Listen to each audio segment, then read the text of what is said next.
Hi, this is Krista at the Secret Yarnery. Today we're making this vintage crochet garland.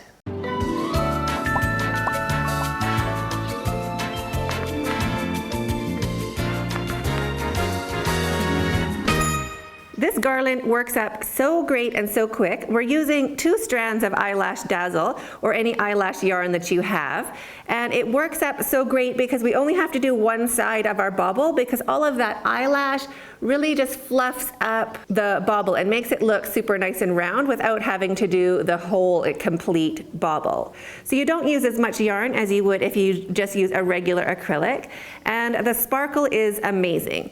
Also, if you're hanging it, it has a really nice fluid drape to it. It feels very, very great. Very soft and weighty, drapey. It looks wonderful on a tree or also for a nursery or above curtains. It's just so pretty and so cute. If you'd like to follow along with a written pattern, there's a written pattern for this available on my website, secretyarnery.com.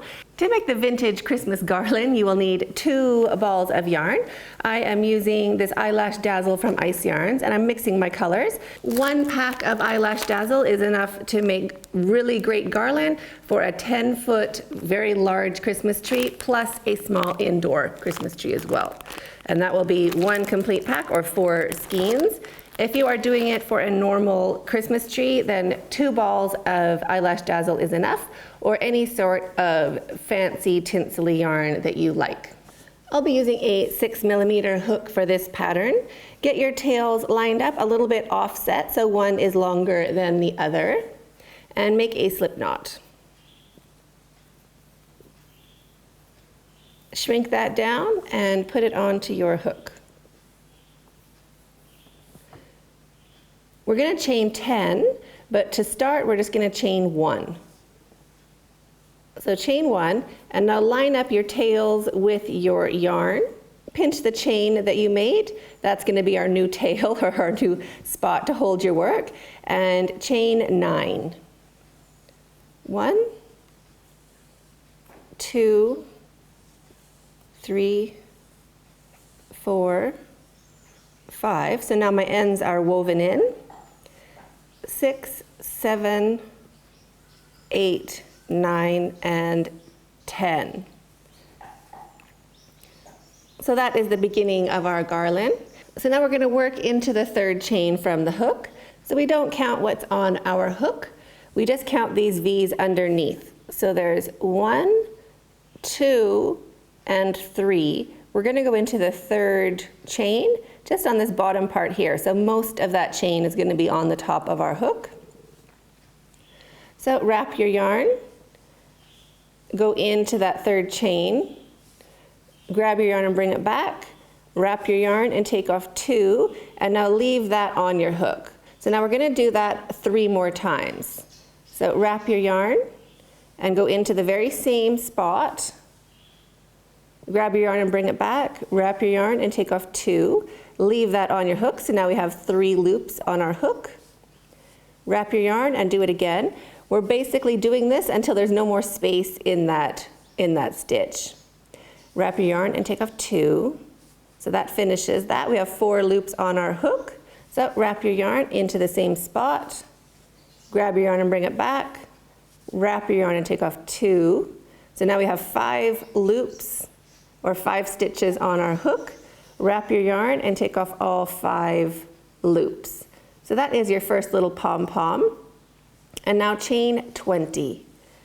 1, 2, 3, 4, 5, 6, 19, and 20. It looks like this so far. So we're going to do the same thing again, working into the 3rd chain from your hook. So there is the 1st chain, the 2nd chain, we're just looking for these V's, and the 3rd chain is right here.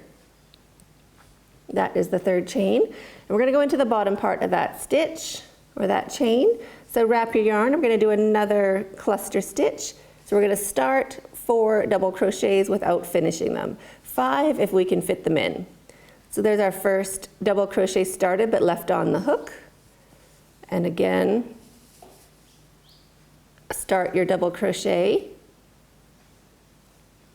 leave it on the hook. So there's 3 strands. Here's our fourth. 4 loops of yarn on your hook. And we'll try to do one more into the very same stitch. There we go.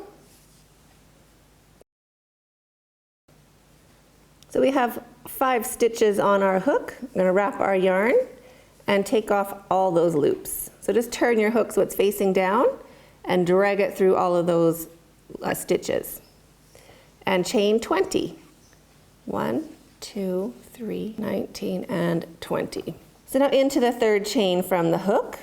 So we just count our V's. There's 1, 2, and 3. We're going to go into the bottom part of that chain, getting most of it on the top of our hook, and make our cluster stitch into the 3rd chain from your hook. So wrap your yarn and into that 3rd chain. We're going to start 4 or 5 double crochets, depending on how many we can get into the space. So there's our first one started. Here's our 2nd double crochet started. So there's our 2 double crochet started. We have 3 loops on our hook. Starting my 3rd. 4 loops on my hook. And going for my 4th. So I'm just pinching open that chain at the bottom with my thumb so my hook knows where to go. Just kind of pinching it to hold it open. And starting my last double crochet. So now I have 5 sets of double crochets on my hook. Wrap your yarn, turn your hook facing down, and drag it through all those loops, and chain 20. So we're going to keep going like this all the way along until your garland is the length you want it to be. When your garland is the length you want it to be, finish your last bobble and chain 11. Cut your yarn, leaving a long enough tail to sew in with a needle. Pull your hook up and your yarn out, snug that down to secure, and now just sew in these tails. So to do that, just work them back and forth in and along your chain as best you can in one direction, and then back the other way. Cut off your tail, and you're finished. So I hope you enjoyed making your vintage crochet garland. I'd love to see yours. You can tag me over on Instagram at Secret Yarnery, also on Facebook, The Secret Yarnery, or our crochet group over on Facebook, The Secret Yarnery Crochet Community. Love to see what yarn you used for yours and how it looked on your finished project. If you haven't subscribed to this channel, go ahead and subscribe by hitting that button down below. Love to have you join us, and thanks so much for hooking along. We'll see you in the next video, and stay hooked.